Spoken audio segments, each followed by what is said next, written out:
Perkenalkan, nama saya Melanie Silvia Prameswari dengan NIM 2209139738.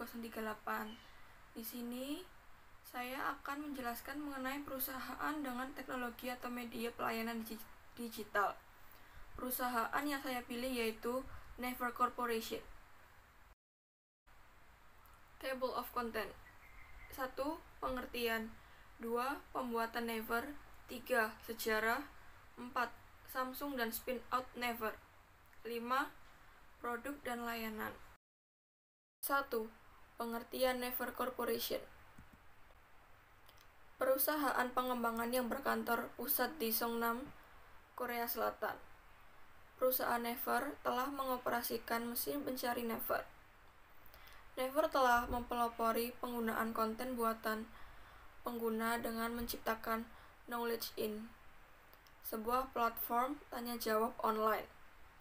Naver juga telah mengelola layanan seluler global seperti Line Mobile Messaging, Snow Video Messaging, dan layanan komunikasi grup band.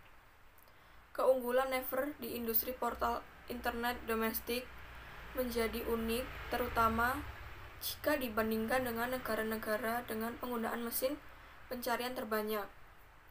Dari 10 negara dengan penggunaan mesin pencarian terbanyak, hanya Cina, Rusia, dan Korea Selatan di mana perusahaan domestiknya memiliki mesin pencarian yang unggul.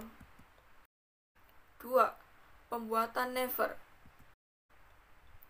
Saat itu, Korea Selatan ingin memiliki situs pencarian sendiri yang dikembangkan secara mandiri karena masyarakat Korea menyadari bahwa bahasa Korea sangat sulit ditemukan di mesin pencari.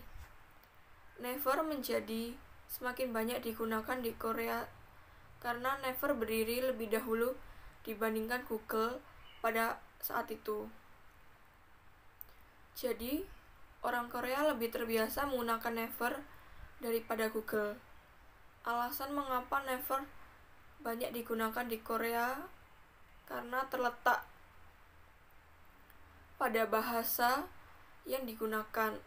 Seperti yang diketahui, Naver menggunakan bahasa Korea untuk pengoperasiannya, sehingga pengguna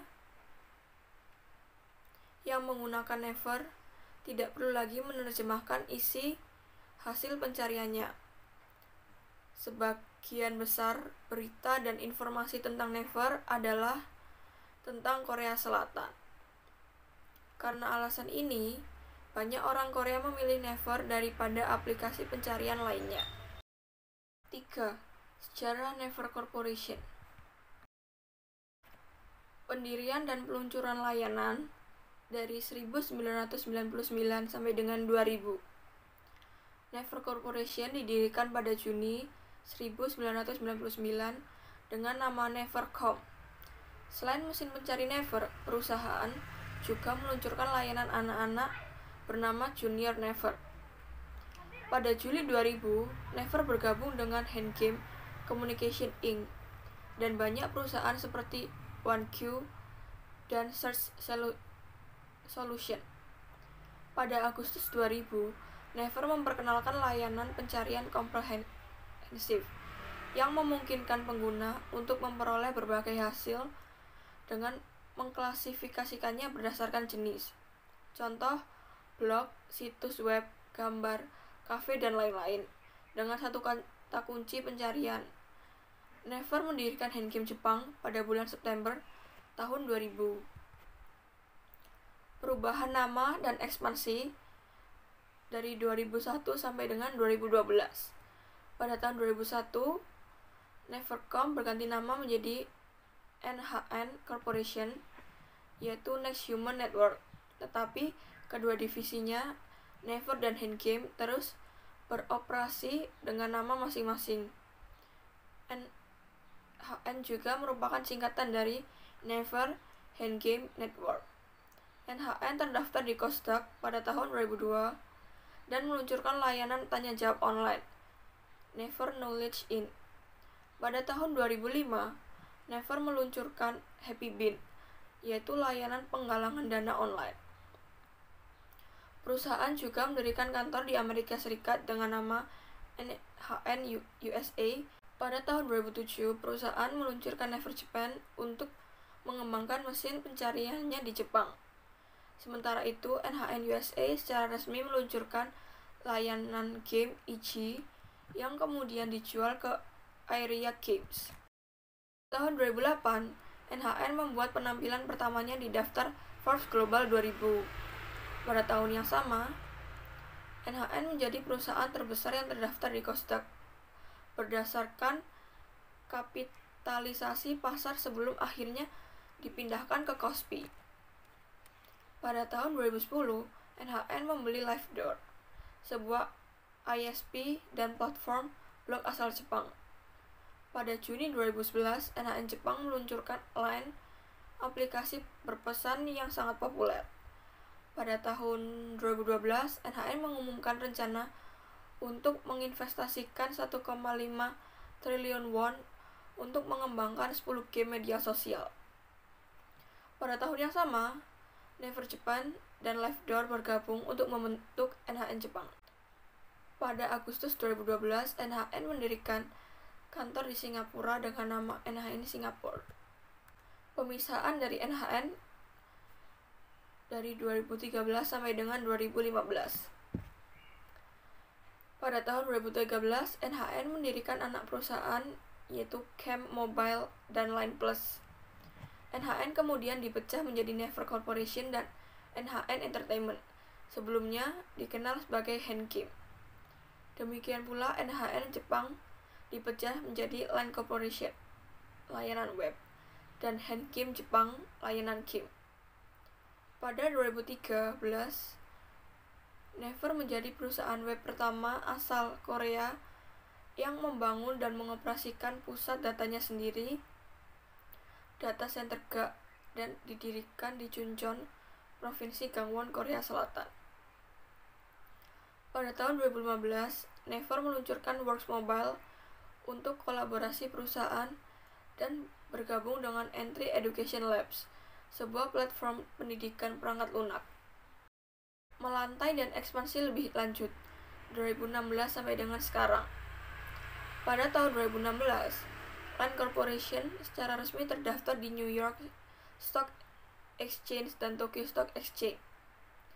Pada Agustus 2016, Naver mendirikan anak perusahaan bernama Snow. Naver juga meluncurkan Project Flower yang bertujuan untuk membantu usaha kecil dan kreator dengan melibatkan mereka dalam berbagai proyek. Pada September 2016, Naver dan anak perusahaannya Line mengumumkan investasi 100 juta euro di K-Fund bertujuan untuk membantu usaha kecil dalam ekonomi digital. Pada tahun 2017, Naver mendirikan anak perusahaan Snow, Naver Labs, dan Naver Webtoon. Naver juga mendirikan Space Green, ruang startup di dalam Station F, ruang inkubator startup Prancis. Naver juga mengakuisisi Xerox Europe Research Center di Grenoble dan menamainya Naver Labs Europe. Pada pertengahan bulan Januari 2021, Naver mengumumkan akuisisi terhadap Wattpad. Pada bulan Maret 2021, Line Corporation bergabung dengan Yahoo Japan. 4. Samsung dan spin-out Naver. Spin-out adalah moda masuk yang terjadi dengan membentuk perusahaan baru dari perusahaan yang sudah mapan. Sebuah spin-out berarti tidak ada hubungan langsung antara perusahaan baru dan perusahaan asli. Ini berbeda dengan spin-off yang masih mewakili kepentingan perusahaan atau institusi asal, seperti universitas atau laboratorium. Spin-out adalah cara strategis untuk menangkap peluang ketika perusahaan asli belum menyadari potensi pasarnya. Sebagai perusahaan asal Naver, Samsung adalah salah satu perusahaan teknologi terbesar di dunia. Bersama dengan Apple, Microsoft, dan Alphabet, perusahaan yang membawahi Google. Pada awalnya, Samsung dipandang sebagai produsen elektronik murah berkualitas rendah. Tetapi sejak 1990-an, ia mencoba mengubah citranya dengan memproduksi televisi dan telepon pintar berteknologi tinggi. Samsung bersama dengan 4 konglomerat lainnya menyumbang 44,3% dari total aktivitas R&D di sektor industri Korea Selatan. Perkembangan dari awal hingga 1990-an menunjukkan Samsung memiliki tingkat pengetahuan teknis dan pemasaran yang tinggi, dan semangat kewirausahaan yang kuat di antara para eksekutifnya. Namun, Samsung belum menggunakan pengetahuannya untuk bersaing di industri yang tidak dikenal dan spesifik. Hal ini dikarenakan profitabilitas produksi perangkat keras masih tinggi dan stabil dibandingkan dengan komoditas yang belum tentu dibeli oleh konsumen. Samsung telah mengembangkan sistem operasi berbasis open source yang disebut Tizen sebagai alternatif dari Google Android. Namun, Samsung tidak sepenuhnya mendedikasikan dirinya untuk penelitian dan pengembangan produk non-perangkat keras. Dengan keterampilan dan pengetahuan yang terkait dengan pemasaran teknologi, Samsung merupakan tempat yang potensial untuk memulai bisnis baru. Secara khusus, Samsung SDS membangun dan mendukung usaha bisnis internal yang terkait dengan teknologi dan keuangan. Naver adalah perusahaan in-house yang dikembangkan oleh Samsung SDS pada tahun 1997 dan menjadi perusahaan pertama yang berpisah pada tahun 1999. Pada Juni 1999, mantan karyawan Samsung SDS memutuskan untuk pensiun dan secara resmi meluncurkan portal internet Naver.com. Hal ini dikarenakan Samsung tidak mengutamakan potensi bisnis internet dan fokus pada perangkat keras sehingga menjadi juara nasional. 5. Produk dan layanan. VLive. VLive atau disebut VApp adalah sebuah platform streaming global dengan video dan konten berkualitas tinggi. Bervariasi dari siaran konser hingga konten KASV seperti wawancara selebritas yang memungkinkan selebritas untuk menyiarkan video langsung di internet dan mengobrol langsung dengan penggemar. Terdapat juga layanan terjemahan bernama Fansub yang memungkinkan pengguna untuk memasukkan sendiri terjemahan untuk video. VLive telah diunduh 35 juta kali dan memiliki 90 juta pengguna bulanan. Pada 2007, Naver Corporation meluncurkan saluran platform video, tetapi ketersediaannya sangat terbatas dan tidak tersedia di banyak negara. Pada awal Agustus 2015, Naver Corporation merilis aplikasi siaran langsung VLive. Aplikasi ini awalnya hanya tersedia di Google Play Store untuk perangkat Android, tetapi kemudian diluncurkan ke iTunes. Aplikasi ini bertujuan untuk menjangkau basis penggemar internasional, terutama di Jepang, Cina, Taiwan, Thailand, dan Vietnam. Oleh karena itu, tidak ada batasan regional dan situs web menawarkan berbagai bahasa seperti Inggris, Cina, dan Jepang. Pada Januari 2021, Naver Corporation selaku pemilik layanan VLive berinvestasi ke anak perusahaan Hype Corporation yang bergerak di bidang teknologi serta perusahaan yang mengoperasikan layanan platform penggemar global Weverse yaitu Benz. Naver berinvestasi sebesar 4,5 triliun ke Benz dan menyerahkan layanan VLive kepada Benz. Sebagai gantinya, Naver mendapatkan saham sebesar 49% dari Benz dan Benz akan mengganti nama menjadi Weverse Company Inc. Pada 2 Maret 2022, layanan VLive dan Fansub secara resmi ditransfer dan akan dikelola oleh Weverse Company. 2. Papago.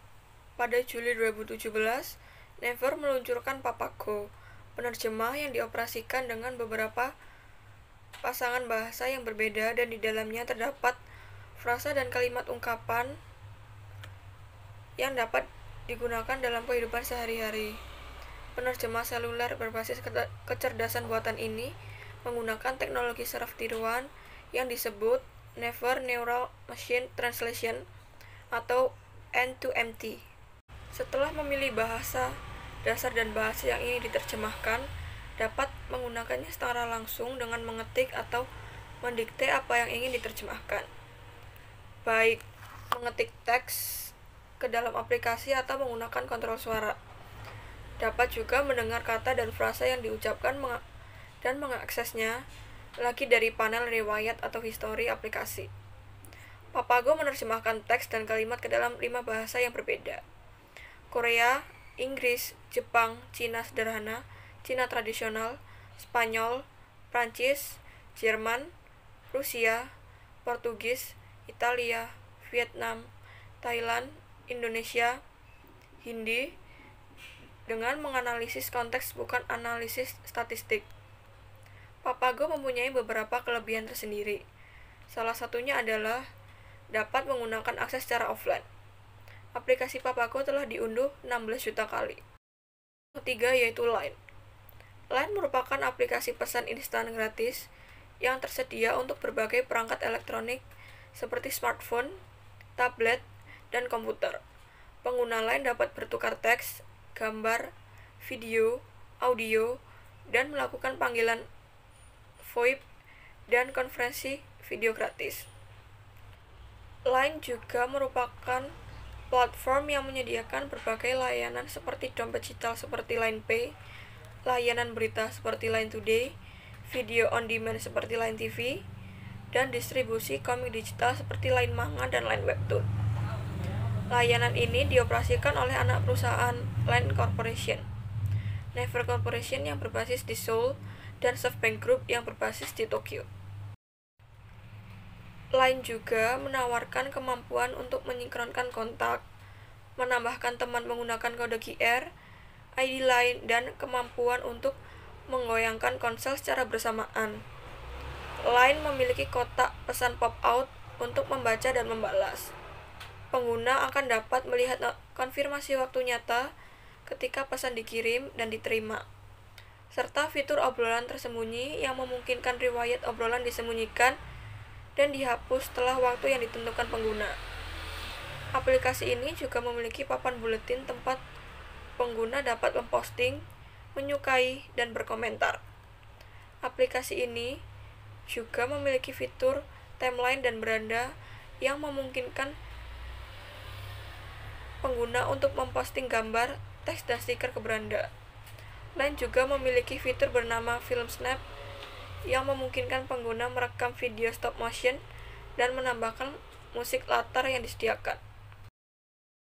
Terima kasih.